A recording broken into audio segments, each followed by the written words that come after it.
잘했죠, 동원이 형. 새로운 영화에 당신의 취향을 연결해 드립니다. 취향 저격 멀티무비 토크쇼 C네트워크. 안녕하세요, 영화 크리에이터 지무비입니다. 안녕하세요, 영화 크리에이터 리드무비입니다. 저희가 오늘 80년대 의상과 이 찐텐 안경으로 준비를 해봤잖아요. 오늘의 영화가 저희가 근현대사 영화를 소개시켜 드리려고 이렇게 준비를 해보았습니다.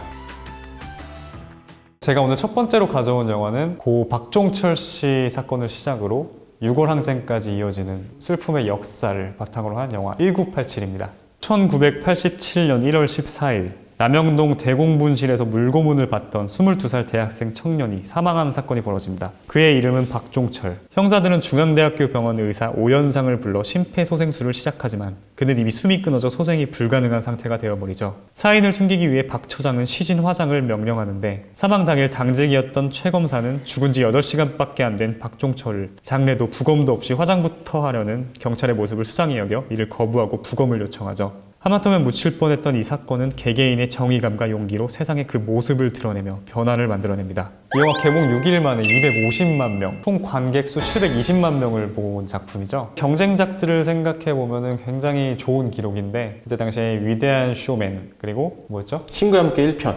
예. 흥행 성적도 흥행 성적이지만 이제 작품의 완성도 측면에서도 굉장히 또 인정을 받은 작품이어서요. 제39회 청룡 영화상에서 최우수 작품상을 수상했던 작품입니다. 사실 이 작품은 이제 개봉 전부터 많은 관객분들이 좀 기대를 하고 있었던, 그 중에서도 이제 좀 기대했던 포인트 중에 하나가 이 장준환 감독의 연출이 아닐까 싶습니다. 그 장준환 감독은 이제 그 2000년대 초반에 지구를 지켜라라는 영화로 데뷔를 했었던 감독인데, 그 작품이 어떻게 보면 이제 비운의 명작으로 좀 꼽히는 작품이에요. 그리고 그 이후에 이제 화이, 괴물 삼킨 아이를 만드셨고, 이제 그 다음에 만들었던 작품이 바로 이 1987이죠. 또 하나 이제 또 이 영화가 주목받는 점은 화려한 캐스팅입니다. 하정우 씨, 김윤석 씨, 김태리 씨, 이희준 씨, 이런 배우들이 주축이 돼서 그 외에 이제 또 특별 출연 개념으로 여진구 씨, 강동원 씨, 오달수 씨, 여기 또경영 씨는 없었나요, 근데? 또경영 씨가 없었죠? 없네요. 와, 여길 빠져나갔네. 심지어 강동원 배우 같은 경우에는 영화 개봉까지 나온다고 말이 없었잖아요. 거의 완전한 카메오였죠. 그 전에 들었던 얘기인데, 실제로 강동원 배우님을 캐스팅하고 싶어하는 감독님들은 그 강동원 배우님의 이미지 이런 것들을 적극적으로 활용하고 싶어 한대요. 왜냐면 굉장히 화면에 잘 나오는 얼굴이라고 합니다. 그리고 저는 실제로 사실 예전에 강동원 배우님하고 인터뷰를 해서 지금 딱 지무비님보다 더 가까운 거리에서 만나 뵙고 인터뷰를 했거든요. 그 실물이 진짜 이 세상 사람이 아닌 것 같은 느낌이에요. 잘했죠, 동원이 형.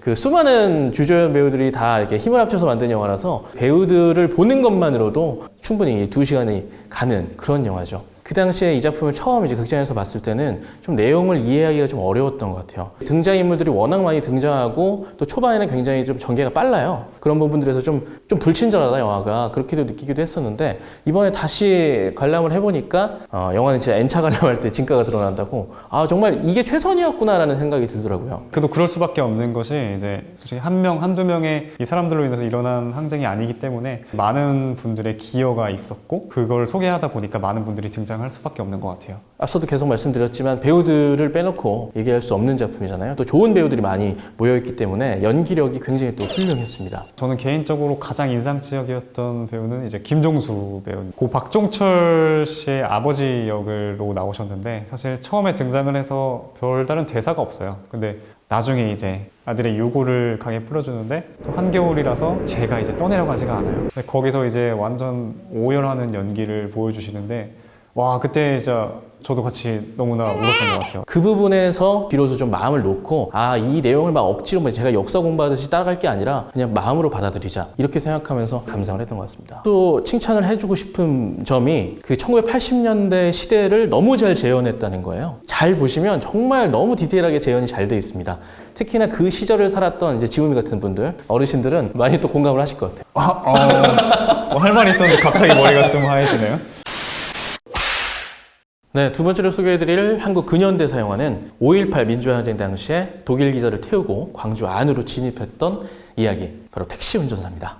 아내를 병으로 잃고 남은 돈으로 산 택시 한 대가 전 재산이며 홀로 어린 딸을 키우는 서울의 평범한 택시 운전사 만섭. 밀린 월세 탓에 집주인 아줌마로부터 온갖 핀잔을 듣기 일수인 만섭은 절친 동수와 식당에서 밥을 먹던 중에 뜻하지 않은 돈벌이 기회를 엿듣게 되죠. 엄청난 목돈을 주며 광주로 가달라고 하는 독일 기자 힌츠페터. 월세를 단번에 탕감할 두둑한 택시비에 눈이 멀어 아무것도 모른 채 흰집 페터를 태우고 광주를 향하게 되는데 그곳 광주에서 뜻하지 않은 지옥을 목격하게 되며 이야기가 시작됩니다. 이 영화 총 관객수 무려 1200만 명으로 대박 흥행을 한 작품이죠. 무려 개봉 9일 만에 600만 명을 돌파해서 2017년 당시에 가장 빠른 속도로 이제 흥행한 작품 중에 하나입니다. 네, 이 영화 역시 뭐 흥행도 굉장히 크게 성공을 했고 작품적으로도 뭐 좀 인정을 받은 작품이죠. 그래서 제38회 청룡영화상에서 최우수 작품상을 수상했습니다. 저희가 이렇게 소개해드린 작품 중에서 굉장히 이 청룡영화제에서 수상한 작품이 많아서 그냥 쉬워 보일 수 있는데 사실 굉장히 어려운 수상이에요. 그렇죠? 맞죠, 맞죠. 네. 그리고 이 영화를 이제 보신 분들 중에서 겉보기에는 이제 큰 제작비가 들지 않았을 거라고 생각하는 분들이 많은데 사실 굉장히 많은 비용이 들었어요. 무려 150억 원이 드는 정말? 정말요? 리액션 뭐예요? 이게 이제 특히 80년대를 정확히 고증하려고 광주 상무지구에 대규모 이제 세트장을 설치하고 디테일적인 부분들도 그때 당시를 정확히 고증하고자 많이 노력한 흔적이 보이기 때문에 그런 부분을 잘 보시면서 보면 영화를 보는 재미가 또 더해지지 않을까 합니다. 특히나 이제 그 택시가 움직이는 걸 좀 촬영해야 되고 택시를 멀리서 또 부감으로 찍고 뭐 이런 장면들이 등장하다 보니까 주변 이제 배경들 그런 부분들이 굉장히 또 많은 제작비가 들어간 것 같아요. 이 영화는 이제 영화는 영화다로 데뷔를 했고 그다음에 이제 의형제, 고지전 등을 연출했던 장훈 감독의 작품입니다. 지금은 이제 언급할 수 없는 영화계의 그 이름 김기덕 감독의 제자로 출발했던 사람인데 괜한 얘기를 했네요. 이전에도 1980년대에 이런 민주화 항쟁을 소재로 한 영화들이 덜어 있었는데 그 영화들이 그 직접적으로 관계된 사람들에 대한 이야기였다면 택시 운전사 같은 경우에는 그 제3자의 시선에서 바라보는 영화예요. 그래서 저는 이 기획 의도 자체가 굉장히 좀 좋았다고 생각을 하고 거기에 굉장히 충실하게 잘 만들어졌다 라는 느낌을 받았습니다. 이 영화가 이제 만섭의 이런 심리 변화로 굉장히 이야기를 전개해 나가는 영화라고 생각을 하거든요. 처음에는 이제 돈에 눈이 멀어서 광주로 향한 만섭이 점차 일련의 사건들을 겪으면서 이런 감정의 미묘한 변화들을 이렇게 보여주는 게 기승전결이 굉장히 확실한 영화라고 생각을 해요. 저는 또 이게 조연 배우들도 굉장히 한몫했다고 생각을 하는데 그 중에서도 엄태구 씨의 카리스마 있는 연기 가장 기억에 남는 또 장면 중에 하나예요. 검문소 장면 굉장히 그 유튜브에서도 많이 이제 유행하면서 돌아다녔던 부분 중에 하나인데 그 장면은 뭐 거의 그 엄태구 씨의 목소리가 다 했다고 봐야죠. 남자가 들어도 굉장히 매력 있는 목소리잖아요. 따로 할 수도 없겠어요. 듣기 싫어. 저는 이제 가장 기억에 남는 대사와 장면 하면은 송강호 씨의 감정 변화가 조금씩 일어나다가 마지막 결이라고 할 수 있는 그 딸과의 통화 장면. 미안한데 아빠가 손님을 두고 왔어 하면서 정말 이제 오열을 하면서 이제 차를 바로 돌려가지고 이제 가는 이 모습이 가장 기억에 남고 또 기억에 남는 대사 중에 하나가 아닌가 싶습니다. 저는 이제 또 하나 이제 말씀드리고 싶은 장면이 이제 나중에 이제 흰치페터 기자가 촬영을 마쳤고 보도를 하기 위해서 이제 서울로 가고 도쿄로 넘어가야 되는데 그때 이제 서울로 이제 가라고 광주에 있는 택시 기사들이 이제 또 독려를 하지 않습니까? 마지못해 이제 흰치페터 기자를 태우고 이제 만섭이 떠나게 되는데 참 머뭇거려요. 뻔히 아는 거죠. 자기네들은 이제 살아서 가지만 그 안에 어떻게 될지 모르니까 걱정이 돼서 머뭇거리고 있는 와중에 이제 흰치페터 기자가 독려를 하고 다시 엑셀을 밟는데 그 옆에 이제 현수막이 언론은 진실을 보도하라 라고 딱 보여주더라고요. 그 장면이 또 아주 기억에 남더라고요. 저희가 또 이 영화를 위해서 이런 80년대 풍의 정장을 준비해봤잖아요. 영화 남산의 부장들입니다. 미국에서 전 중앙정보부장 박용각이 청문회를 통해 전 세계의 정권의 실체를 고발하며 파장을 일으키고 그를 막기 위해 김규평과 경호실장 곽상천이 나서게 됩니다. 그런데 대통령의 신복이었던 중앙정보부장 김규평이 1979년 10월 26일 대통령을 암살합니다. 대체 어째서 그의 충성이 총성으로 변했는지 김규평이 대통령 암살을 벌이기 전 40일을 기록한 영화입니다. 김충식 작가의 동명 소설을 이제 영화한 작품인데요. 878페이지의 방대한 분량의 소설인데 여기서 이제 김재규의 이야기만을 따로 빼서 영화 작품입니다. 그러니까 실제 인물인 김재규 중앙정보부장의 역할이 그러니까 김규평 그리고 이병헌 씨가 맡은 역할이고요. 그래서 이게 원작은 1990년대 이제 동아일보에서 26개월간 연재된 작품인데요. 저는 이제 개인적으로 2020년대 가장 기대되는 작품들 탑10을 준비하고 있거든요. 영상으로. 그 중에 한 작품이에요. 이 영화가 굉장히 기대되는 작품 중에 하나예요.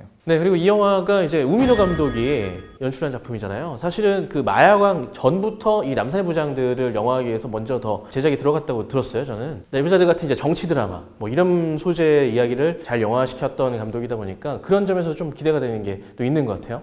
그래서 그래서 이번 작품은 잘 나올 것 같아요. 네. 기대가 됩니다. 어떻게 보면 그 내부자들의 흥행 공식을 따르고 있죠. 그리고 또 이제 영화 스타일이 세련된 약간 절제된 느와르 느낌의 그런 스타일의 영화가 나올 것 같은 조심스러운 예상을 해봅니다. 저는 개인적으로 김재규의 스토리를 영화하면은 주연 배우로서 이병헌 씨 아니면은 조승우 씨 이렇게 생각을 했었는데 또 이병헌 씨가 이 영화에 캐스팅이 되어서 두 번째로 이제 우민호 감독과의 호흡을 맞추는 영화가 될 것 같습니다. 이 영화는 이제 한국, 미국, 그리고 이제 프랑스 3개국 로케이션 촬영을 진행했다고 합니다. 그 중에서도 조금 이제 주목해야 될 부분이 프랑스 방동광장이라고 이제 그 자국 영화 관계자들한테도 잘 이제 촬영 허가를 안 내주는 곳인데 이 광장에서 이제 촬영 허가를 또 얻었다고 하네요. 이게 그때 이 사건이 터졌을 때 사실 전 세계적인 그래도 관심을 받았던 사건이기 때문에 프랑스 현지에서도 이 사건이 어떤 식으로 재현될까 이게 또 궁금해서 또 허락을 해줬다는 그런 비하인드가 있습니다.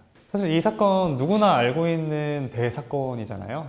어찌 보면 대부분의 사람들이 김재규를 암살했다 하는 이런 문맥으로 간단하게 알고 있을 텐데 암살 사건의 이 시초가 됐다고 할 수 있는 역사적 인물이 있거든요. 바로 김영욱이라는 인물인데 모르시죠? 몰라요. 거의 대부분의 사람들이 아마 모르실 거예요. 이 인물에 대해서도 이제 처음으로 이야기가 나오는 작품이기 때문에 이 영화를 계기로 김영욱이라는 인물에 대해서 많은 사람들이 알게 될 것 같습니다.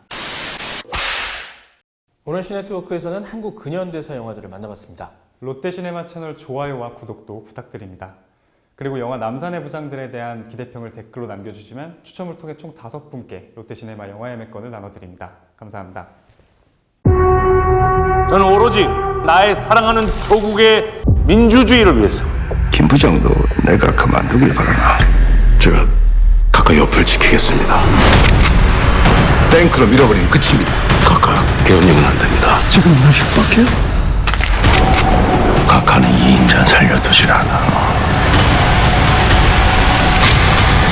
남산의 부장들 가까 정치를 좀 대국적으로 하십시오. 1월 22일 대개봉.